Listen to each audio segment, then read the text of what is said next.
those members who make misogynistic statements and statements supporting and inciting and encouraging violence against women and femicide, as well as those accused of the same. That they may be responsible and less sensational reporting from media houses on femicide and violence against women. Viewer discretion in the release of unnecessary violent details and images must be adhered to. We demand dignity even in death for victims of femicide. We encourage media houses to engage feminist experts to help them improve reporting practices. Women are more than half of their viewership.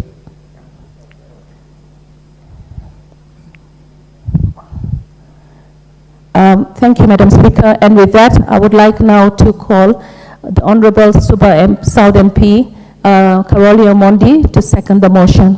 Thank you.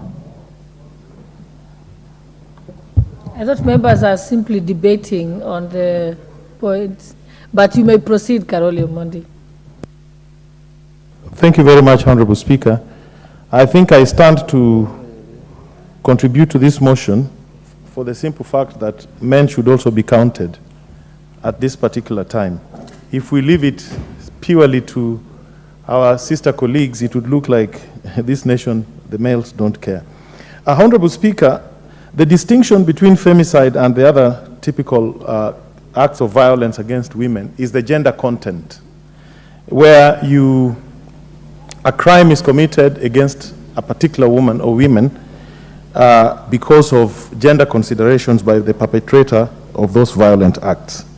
And it is important that we understand where this comes from so that probably we address it in a very detailed manner. I think it is more a factor of patriarchy. If you study the gender that constitutes femicide, the violence that constitutes femicide, it is, as my sister Esther said, mainly by those closest and dearest to the victims, the in-laws, the husbands, their boyfriends, sometimes the brothers, when there are disputes within the family. And this is a function of patriarchy. And we live in societies that, though our constitution recognizes our culture and Article 11 as the cumulative civilization that we have built over the years, we still have cultural norms and practices that are the same constitution recognizes as repugnant to justice and morality. We have concentrated power in the hands of men. We have built cultural institutions that exclude women in decision making. We have promoted cultural practices and norms that give dominance of men the standing that we have. And we've excluded our women from means of economic empowerment, tools that they can use to give themselves freedom, land, education, and the rest of them. I think this is the genesis of some of these very grotesque acts we see against our women. And I think it is important that we come together as a nation, be it in families, in churches, in schools, and preach against cultural norms that are used to downgrade, to depress, to oppress, to suppress our women.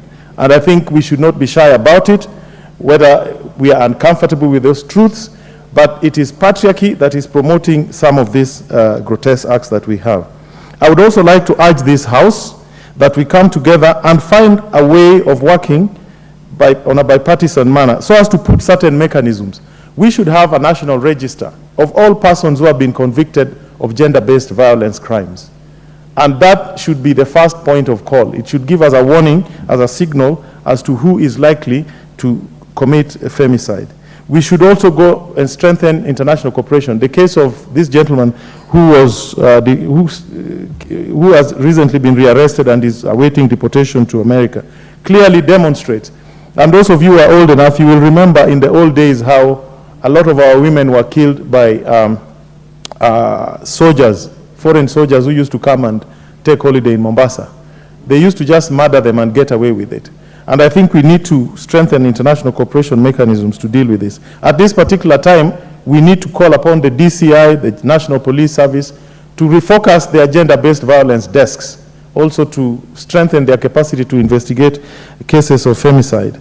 And also the office of the DPP to prosecute these cases without delay. Yeah, I think many of them take too long. Many of them go